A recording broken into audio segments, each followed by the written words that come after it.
Hi, friends. You are listening to the EntreEd Talk podcast, where we feature amazing educators and entrepreneurs showcasing how you can bring entrepreneurship into the classroom. We believe entrepreneurship is for everyone. I am your host, Toy Hirschman, and I am so glad you chose to join me on this journey. Let's go. Hello, folks, and welcome back to another episode of the EntreEd Talk podcast. I am delighted to have my new friend, Josh Chernikoff, with me today. Josh is an innovative entrepreneur, advisor, and strategist with over 20 years of experience in education, broadcast journalism, sales, marketing, and communications. Across his experiences, he has demonstrated proven success founding, growing, and successfully exiting a tutoring company and an after-school aftercare company, all while serving hundreds of thousands of students. Josh can translate strong leadership, communications, marketing, and sales skills to mobilize high-performing teams, build and maintain stakeholder relationships, and pioneer growth facilitating opportunities. His newest company, Cascade Communications, combines all things he has learned and broken through. Cascade Communications works with businesses in the education space, not only to grow the businesses they work with, but the founders and CEOs of these companies as well. They do this using their many tools and trusted relationships in the space and leveraging a one-of-a-kind list of over 160,000 thought leaders in the education world. Josh's motto is that all business owners and entrepreneurs have broken themselves or their industry in some way, and that building, breaking, and rebuilding is the key to success. You can't make it until you break it. He also hosts his own podcast, How I Broke That, appropriately named. Originally born and raised in Washington, D.C., Josh and his family recently moved to San Miguel de Allende, Mexico. I hope I said that right. A small colonial town in the middle of the country. Welcome, welcome, welcome, Josh. I'm so excited to meet you today and have you here and dive into all of this cool stuff. Cool. Well, yeah, thank you. I'm joining you from the middle of Mexico. We're here for now. Who knows how long we'll be here, but we're trying out living here. But I used to live down the road from you in Washington, D.C. So hello to D.C. as well. Awesome. That is quite a shift. I'll be excited to learn more about that. And Speaking of which, before we dive into a bunch of my questions, can you give our audience a little bit more background on your own journey and how you got to where you are today with Cascade and all of the cool things that you're doing? Yeah, it has been quite a journey that has led us here. I'll kind of, I'll wrap up my career as a student very quickly and just tell you I was not a good student. So I'm not sitting here saying I'm an amazing educator and I got A+ all the way. No. I was not a very good student. I went to American University in Northwest DC. I got my master's in broadcast journalism at Northwestern, and went straight into broadcasting. I was doing weekend sports at an ABC affiliate. From there, went to work for the Washington Redskins. That is what they were called at the time. It was a toxic environment. I didn't actually know how toxic it truly was, but I knew I wanted to get out. And I thought, now's my time to give back, to do a mitzvah. Let's do some tutoring. And so I got to tutor a kid, a young man. He was probably in 5th or 6th grade, who didn't like reading that much, and he didn't like school that much. He liked sports. Sounded very familiar. Had 2 older sisters who were very successful. Again, I have 2 older sisters who are very successful. And so his parents just wanted us to read. So we just started reading. And his reading comprehension, his ability to enjoy reading started going up. And that one tutoring student led to another. And I remember I was tutoring a 7th grader in math, and we got to Venn diagrams. My mind does not work well when it comes to Venn diagrams. And I tagged out and I hired a tutor. My first tutor, her name was Michelle Silva. And she was with me for 7 years out of the 10 that I owned that company. And I remember Michelle, she was awesome. I hope she's doing really well. As the company got going, I pitched a story to the local NBC affiliate. You can relate to this. When Jim Vance and Dori Gensler talk about your company on NBC4 in Washington, D.C., you're golden. Wow. And I pitched a summer brain drain story, and it was put on the air in May, and the company took off from there. A couple years later, we're humming along, and a parent comes to me and says, can you do a homework club? And in my mind, I was like, yeah, well, A, yes, B, I'll do this for free. I see it as marketing. And she said, well, great. We can get you paid, and we can get you rosters, and we can get you flyers, and we can get you rooms. And I'm thinking, why are you doing all this for me? And she explained to me that enrichment, as we know it, it's very prevalent in the Washington, D.C. area and all over the country, is really done in general by moms. Moms who want to bring in outside providers. And we're not talking about aftercare, we're talking about enrichment. So we ran that homework club. It was very successful. And I continued to talk to this mom, and I said, well, what if we ran your whole program? And she's like, that's a great idea. So I went to this principal in Bethesda, Maryland, and his name is Danny Vogelman. He's awesome. We're still friends. I said, Danny, what if I ran your after school program at your middle school? The words hadn't even come out of my mouth. And he's like, it's all yours. So I should have kind of, thought a little bit about that. But we partnered up with the PTA at Westland Middle School. And I knew lots of different entrepreneurs in the education space. I knew insurance policies. I knew registration systems. And we ran the after school program there. One school led to 3, led to 10. By the time we had expanded, we were now doing enrichment, summer camps, aftercare. We were in 82 states. We were in six states and 82 schools. We had a letter of intent to be acquired, and then boom, the pandemic hit. Oh.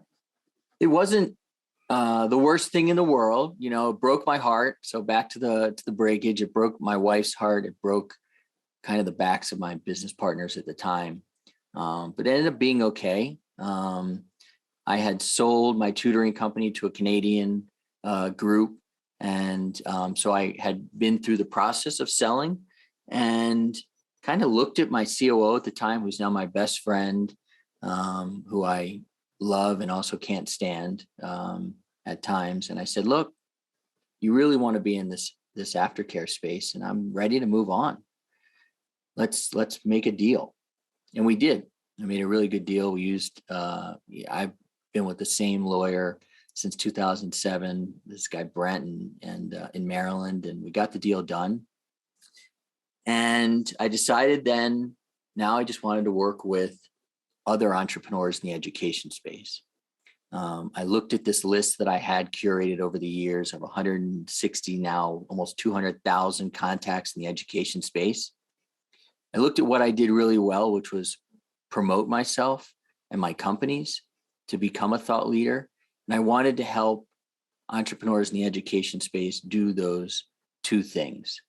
And Cascade was going to be that. What then developed from that was, okay, we're bringing all these great leads to these companies.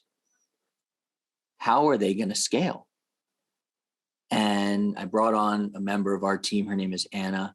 And Anna works with our CEOs to help make sure that a good team is in place and systems are in place, and that the mission and the vision, which sometimes get forgotten when you're starting a company, are being executed by the CEO and the team. And here we are, Cascade Communications, it's almost like having a third child. But I'm really excited, and I'm getting to work with some amazing CEOs. That is incredible. So we talk a lot about entrepreneurship education. And so I think that this is really cool because you are looking at education entrepreneurs. Yeah. And those are people who in a way, like myself and my company we're a nonprofit, but we're nonprofit entrepreneurs in the education space as well. And we are always looking for new and interesting ways so I'm going to get some advice maybe from you today, new and interesting ways to get into school systems, because that is an extremely difficult space to be an entrepreneur in, with all of the regulations and different things. So I'd love for you to talk about what got you interested in that space. I know the tutoring, but staying in that space, that's tough. And what are some of the things, like your special sauce to get in and and really grow and scale a business in that space? So you're not the first person to say that. Most of the investors that I spoke to and VC types asked that same question, because our main stakeholders were PTAs and PTA presidents. And those were my clients. And I had to learn to work very closely with them. Many of them, again, I'm going to, use a broad stroke here, are very accomplished women, who have been thrust into a role as a PTA president, and they do it, and they do it well. And then what they do is they find their best buddy who's type A like them and says, I've got to run the enrichment program, and you're going to run it. And they don't really ask them. And what happens is, in the after school space, enrichment, one program goes well, leads to another. And by the time, several years later, they've got this massive program with like 25 activities running during the week. And that's when we come in. We being Flex, the business that I started that is still in place today. And so not only do we have to work with our main stakeholder, the PTA president, we need to earn their trust because we're taking over a program that is very successful. It's a lot easier to start a program, and have those bumps and bruises. But when you take over a very successful one, you can't screw it up, So I think what our team was able to do very well was be very simplified in our approach. We always knew what the questions were going to be from the PTAs in the enrichment space specifically. What's this going to cost us? And we've got loyal providers. What are you going to do for them? So we, right off the bat, let's just be very honest about those two things and very succinct. And then we just had to be very efficient because they don't have a lot of time. And whether they are principals or superintendents or PTA presidents or the enrichment coordinator, they don't have a lot of time. And PTA presidents and enrichment coordinators, this is not their full-time job. So you have to be very mindful of their time. So I think what we always tried to do was to be very honest, very efficient, and then very safe. And being in this space, you have to understand the regulations at the school level, like that particular school you're walking into, the county level, the state level, and then you should have your own regulations because you need to stand behind those as well. So, it was really the same conversation over and over again, probably 80% of it, but that 20% we then had to be agile. So I think if you're going to get into the school space, be honest, be efficient, make sure you are safe because that is a deal breaker. And then make sure that you can be a little bit agile for each one of these schools. That's funny that you said that about the broad stroke, yes, but you just described my PTA experience. Yeah. And I cannot wait to sit my girlfriend would be the first one, the president. Cool. Yep. Yeah. And look, I've got two older sisters. Like I said, I'm surrounded by very successful women in my life, my mom, my aunts. So, I'm calling this out that I'm using a broad stroke, but it's the truth. And those are the people that we worked with. And it was amazing. Some of the successful people I got to work with. But yeah, it was generally like, I'm going to be the president, but you're joining me, best friend. And this is what we're doing together. You have become the vice president. Congratulations. Man, come to think of it, I was never asked, was I? No, you weren't. You were told. Basically, you know what? That's awesome. That's so what probably happened? You were put on an email with me and said, you have a new position. And then I got to tell you. So that was a lot of fun. That's awesome. Oh my gosh. So that's a really interesting, model too, because once you have that buy-in from those people, from the PTA presidents, from the PTA in general, then you pretty much have buy-in from the school system. Yeah. And the school system and the principals. And let's be honest, again, back to using the broad strokes here, the PTAs really, in a lot of these schools, run it. and they're going to be there a lot longer than the superintendent and potentially the principal. And we needed the support of the principal for sure, but we worked very closely with the PTAs.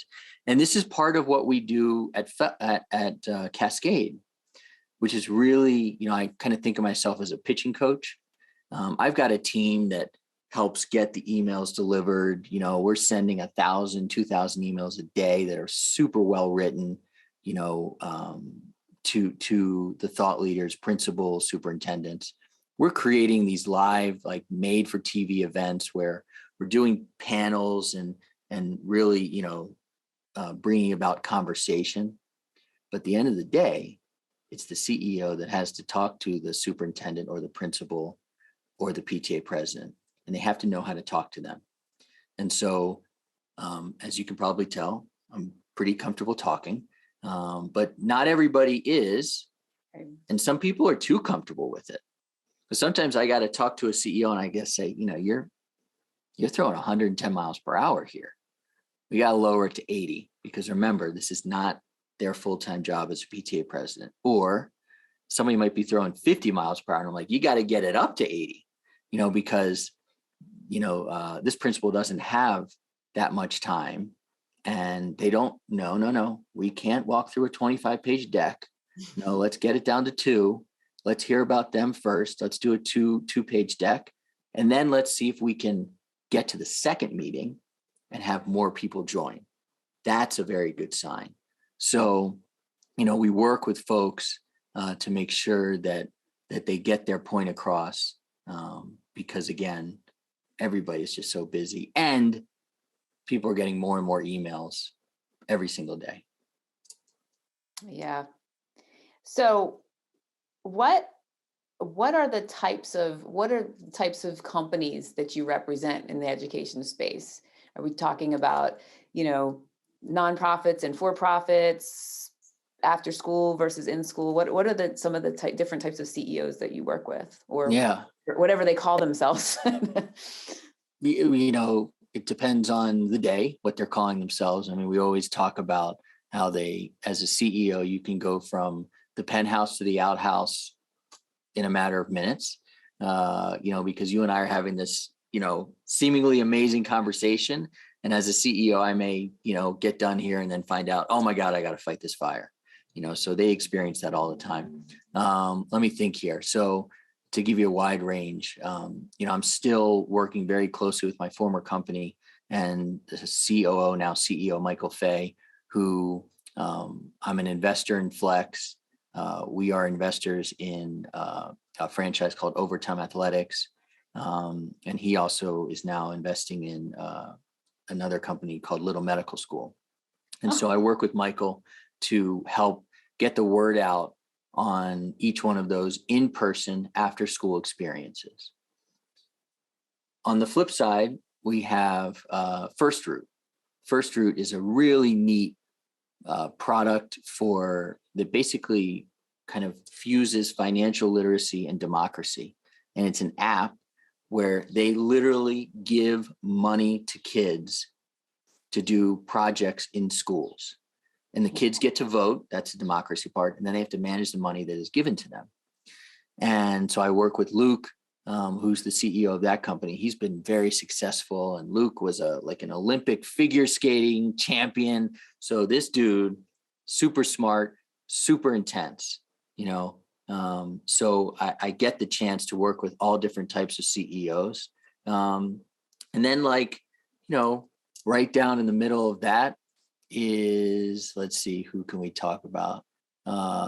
Hey Kiddo, is Nicole Lipkin is a fantastic CEO.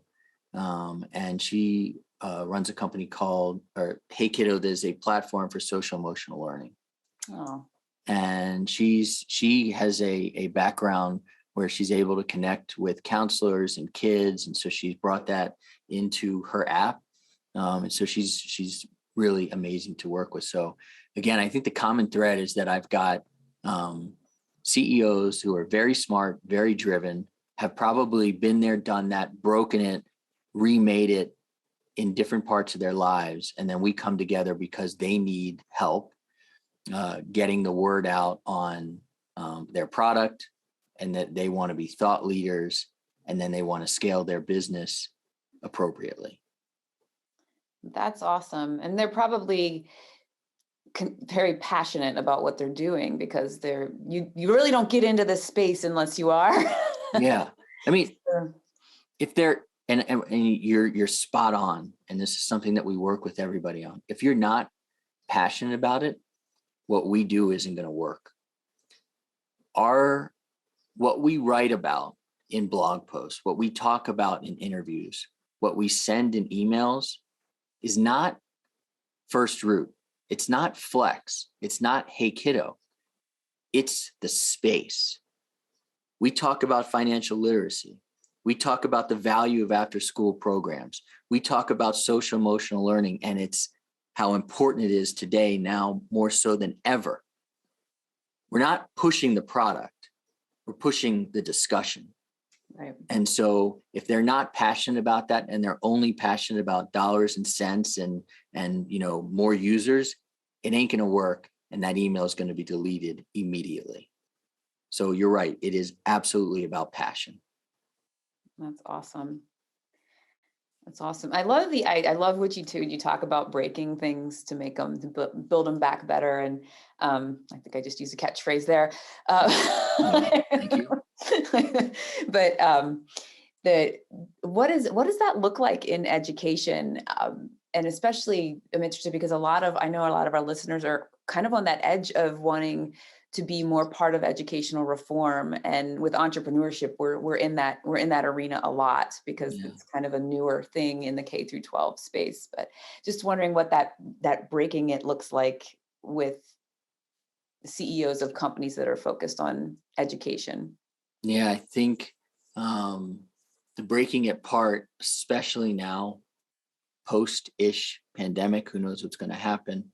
But there are opportunities there to try new things in education that potentially weren't there before. Obviously, online learning is an easy one.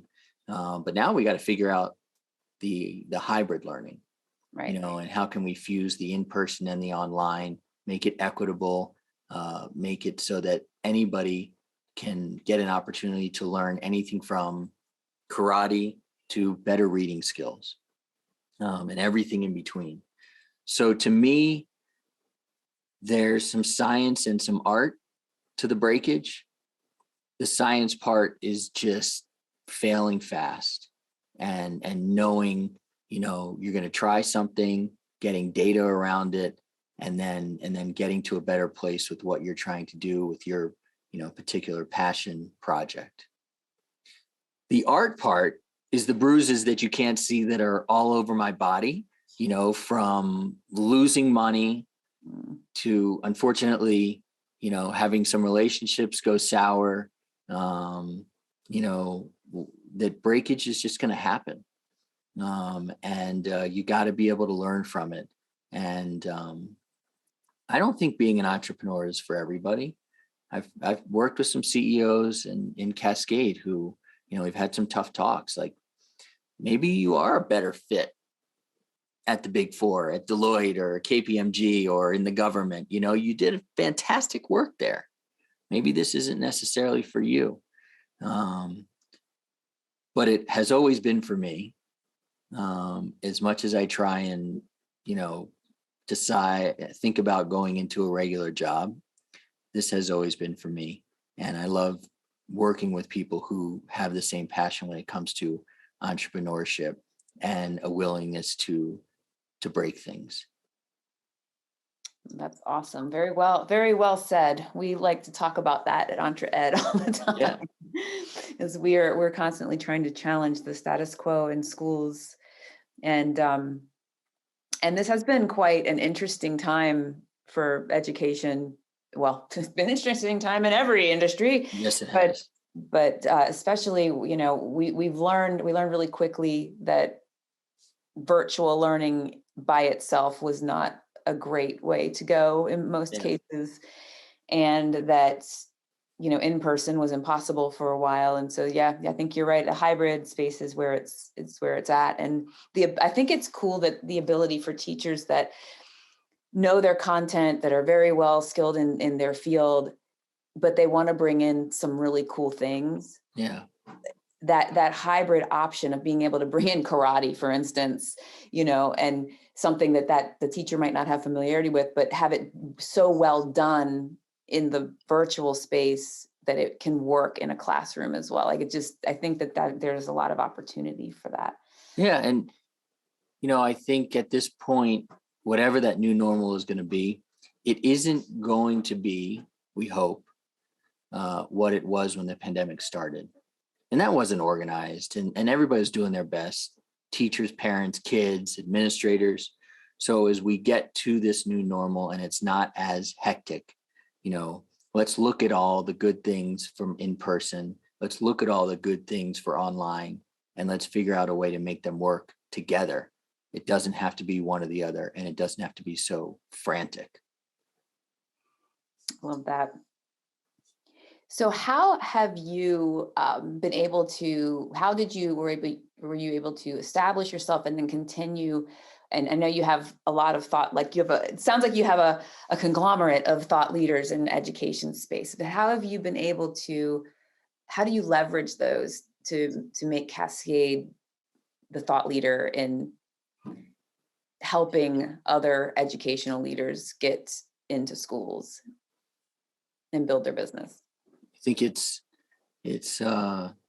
trust, and then also just knowing when to reach out to certain people and play those cards. And I don't mean that in a bad way, but I've gotten to know the principals and the superintendents and the PTAs that are close in, that are kind of some of those low-hanging fruit, and I know what they like. So when a company comes along, I can say, you would love First Root because I know what you love. Or Little Medical, you're a principal and you used to be a doctor. You're going to love this in your after school program. Let's talk about it. So that's that low hanging fruit. And I think the other part of this is just really writing good content. So, thank God that master's degree that I'm still paying for from Northwestern is paying off. And I've got a great writer on my team, and her name is Jessica, and she does most of the writing. Absolutely. And can write for different forms of media, which is super helpful. But we also do kind of, collaborate on that. Of course, I know what I'm looking for in the writing, and she helps me with that. So I think it's kind of two forms. There's that trust, there's that, kind of low hanging fruit group of friends, but then it's making sure that as we reach out to those 150,000, 160,000, we're sending 2,000 emails a day, that we're providing quality content for the people who are receiving it. That's awesome. I was going to ask you about that because you'd mentioned the lady you work with that has the social emotional learning app. And I was wondering if when you do specific blogs, if you'd reach out to those folks for that content because they know that space so well. Yeah. I mean, that goes back to what you and I were kind of talking about before we came on the air here, which is journalism. So, using true sources and facts behind the conversations that we're kicking up here. So yeah, it's important, I think, to do that, or else the email or the conversation, webinar, whatever it is, it's just a promotional tool. And who needs another one of those? Right. So tell me about how I broke it. And how I broke that, your podcast, and what is that like? How'd you get it off the ground? And who are the folks what kind of content do you have? Who do you talk to? That kind of thing. Yeah. I mean, it came about because I'm a huge fan of Guy Raz, and how I built that in NPR. But what I thought that Guy was missing, and if I ever get the chance, I would totally talk to him about this, was the breakage. He touched on it. But we mostly heard about the hockey stick, of the revenue that happened for each one of these companies, which was super exciting and motivating. But I wanted to hear about the relationships that broke. I wanted to hear about, the bank accounts that broke. And I'm a glass half full guy. You can hopefully hear it over if you're listening on, iTunes, or if you're watching this, like I'm definitely glass half full, but it's also good to acknowledge the bad stuff that happens. And so I decided to start this podcast show and have been lucky enough to interview some amazing people inside the education space and outside, everyone from Delbert McClinton, who's won 4 Grammys, and he's done everything in the music space, to Ariana Davis, who wrote a book about Frida Kahlo, and she used to work for Oprah, and she's just fascinating. And she basically kind of broke the mold on how you write a biography, and it was really interesting how she did it. And then kind of took this idea of breakage and started another show, Breaking the Grade. And this is going to be specifically about education entrepreneurs in the space. And, we're just getting that one going. We've recorded 3 episodes, well, 4 really. My co-host is John Gamba, who's an entrepreneur, very successful. We interviewed Kevin Chavis, who used to be a council member in DC. Now he's at Stride. We interviewed Nicole Lipkin, like I said, from Hey Kiddo. And we also interviewed Alexa Escobedo, who was a former teacher, now kind of turned into the for-profit space in education. And so we're talking about how all of them are in the space, as we like to say, breaking for good in the education space. So you'd be an absolute home run on that show. So we'll have to talk about that. How I broke that is kind of like owning a Wrangler for me. I've owned many Jeep Wranglers. I love them. Not sure how I'm going to make money off how I broke that, but that's not always the purpose of doing something. So it's almost more like a project, but Breaking the Grade has also come along, and it's very exciting. That is awesome. I can't wait to hear that one. That's amazing. We've done this, our podcast has always been a passion project for us. And what it's done is it's really expanded this network of folks that I know, that when we're an honest broker of great love. We don't sell a curriculum. We purposely are that way. We want to be an honest broker. We know what's out there that's good. We have these relationships in the industry, not in entrepreneurship education compared to education entrepreneurship. But it's they really overlap. Yep, they do. It's really expanded our ability to bring more things into our schools that we work with. So that's been an amazing outcropping. But yes, it's not exactly a money-making adventure. And they all don't have to be. Nope. Not at all. They all have to one way or another fuel your passion. Yes, they sure do. And speaking of making money, for the companies and CEOs that you work with, what does success in the education space look like? Because it's a little bit different than what it might look like in another arena. That's a great question.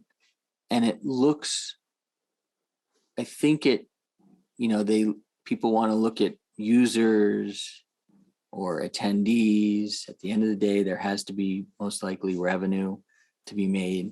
But it looks different for different companies because the models are all different. So one company could make one sale to one school district, and that makes their year.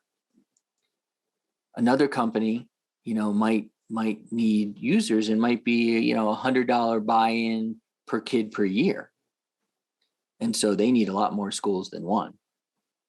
So that's part of the discussion that we have with every single client that we bring on to say, what are your expectations and can we meet them?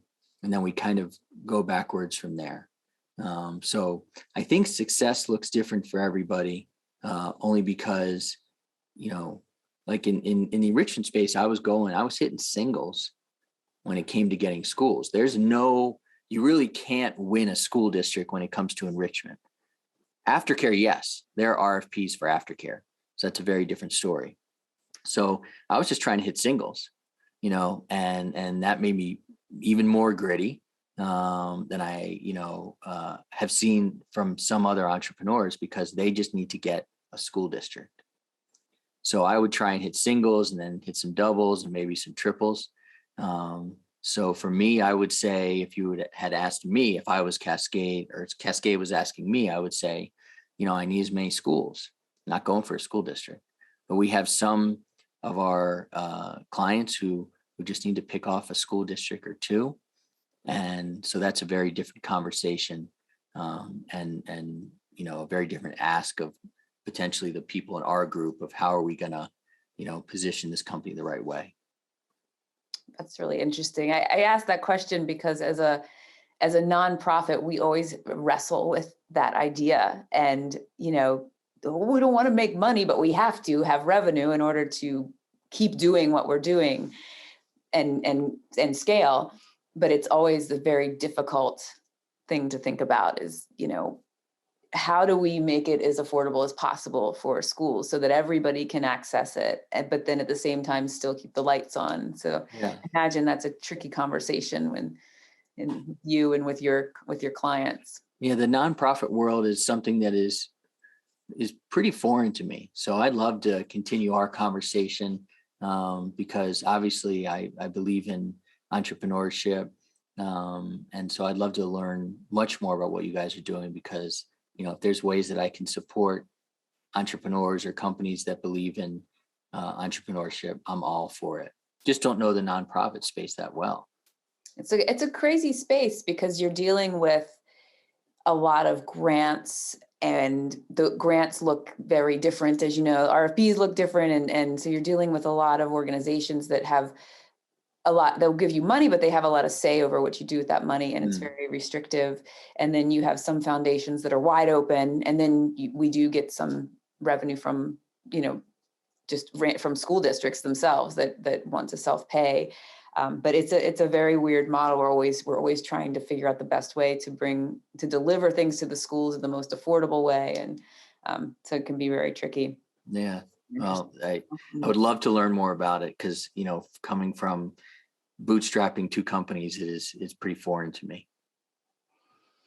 Yeah, it's an interesting model. And it's funny because when we go into schools and talk with students about entrepreneurship in general and what that looks like and what those mindsets look like, we'll sometimes ask them to develop ideas for companies. And what warms my heart so much is that, 14, 15-year-olds and younger and older are talking about things that are inherently not for profit organizations that they want to form. They're always, which when I was 14, I was like, well, how do I make money the fastest way possible? Right. Yeah. These kids more and more are talking about that.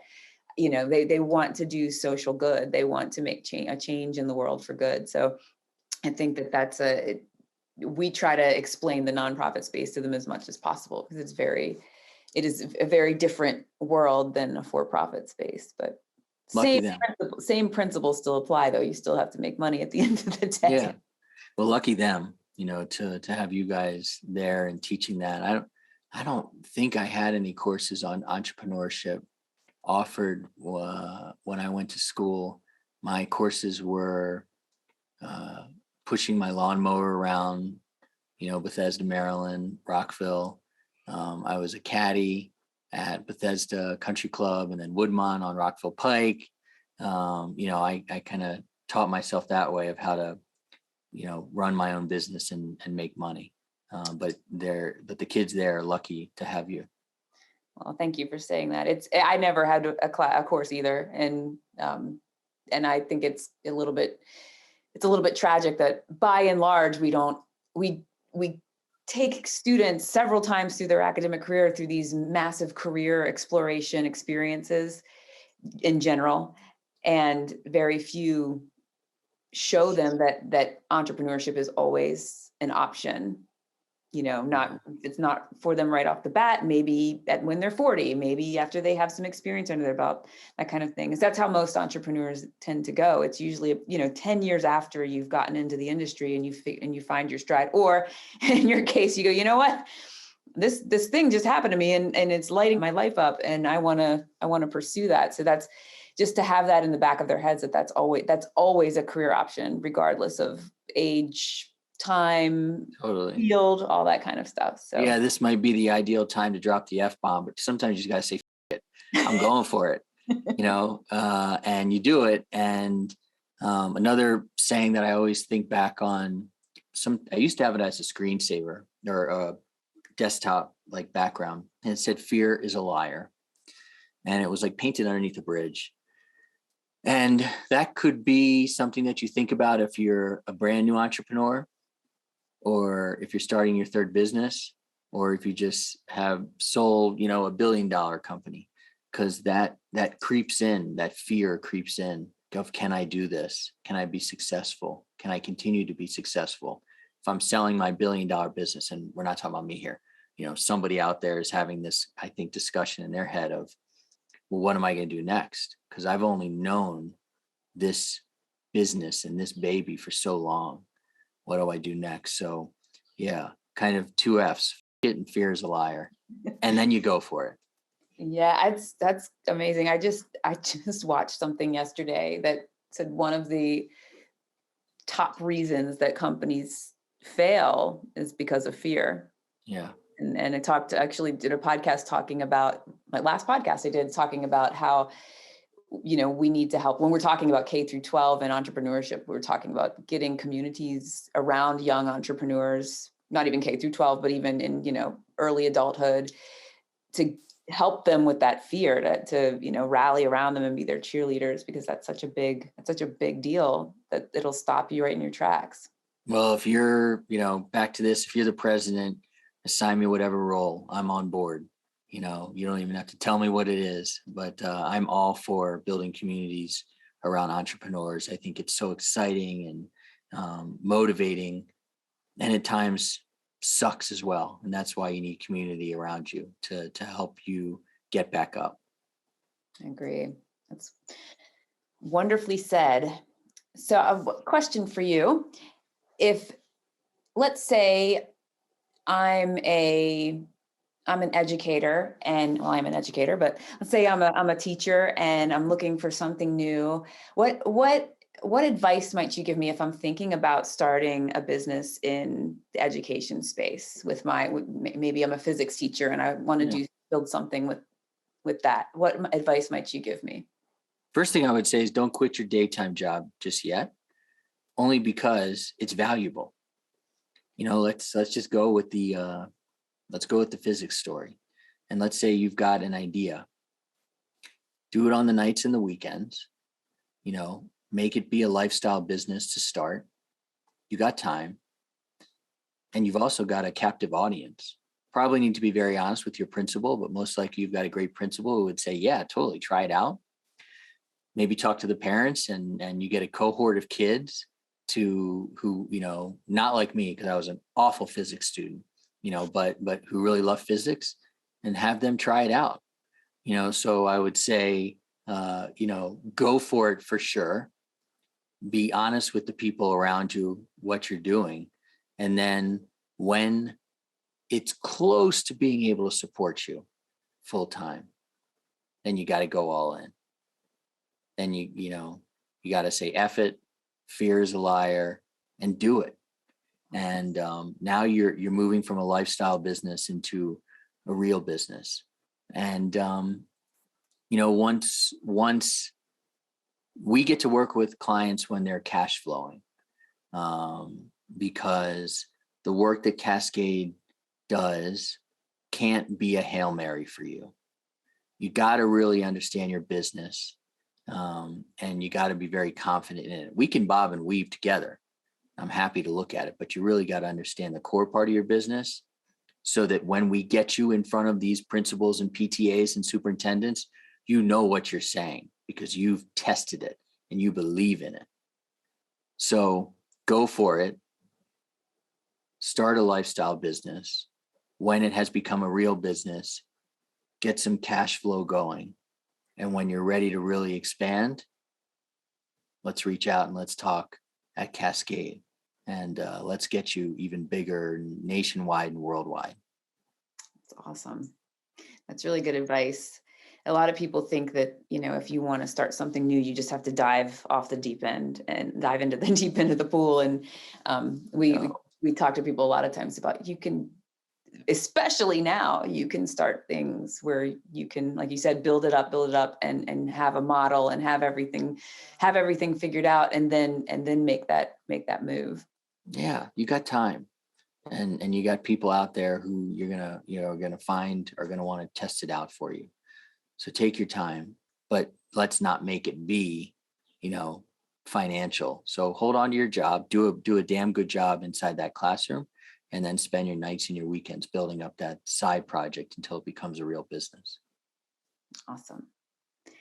So, Josh, how can folks reach out to you and Cascade if they want to know more? Maybe they work with you. What would they do to find out more? And it sounds like your blog is absolutely incredible. I apologize, I didn't dive into that yet, but I will. So I'm sure that we have educators too that would be interested in reading some of those articles. I'm hopeful they'd be interested in reading. I'm looking for contributors. We're looking for people for breaking the grade.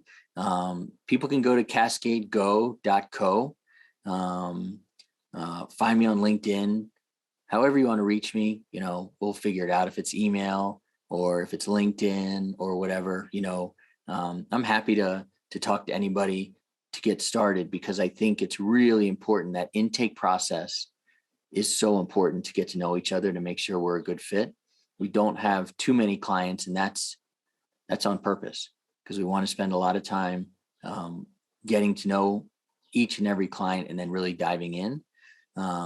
So honestly, however you can find me, website, LinkedIn, Facebook, Twitter, Instagram, they're all there. Joshua Chernikoff, Joshua D. Chernikoff, Joshua DC, various versions of that. Reach out, let's connect. If I can't help you, I guarantee you there's somebody that I can pick up the phone or email or text and get you help so that you can be more successful with what you're doing. Awesome. And we'll do everybody a favor and put all those underneath in the show notes, so you can just click it. Cool. Isn't that what all the cool people go down here, right? Right, down there. Yeah, exactly. So down there.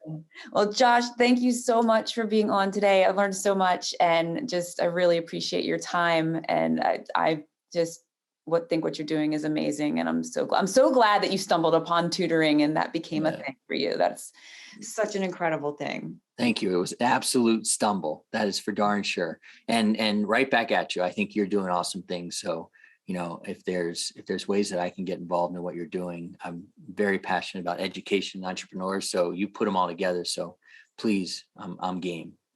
Awesome. Well, thank you so much. I'm so grateful to have had you today. Have a great rest of your week. Thank you.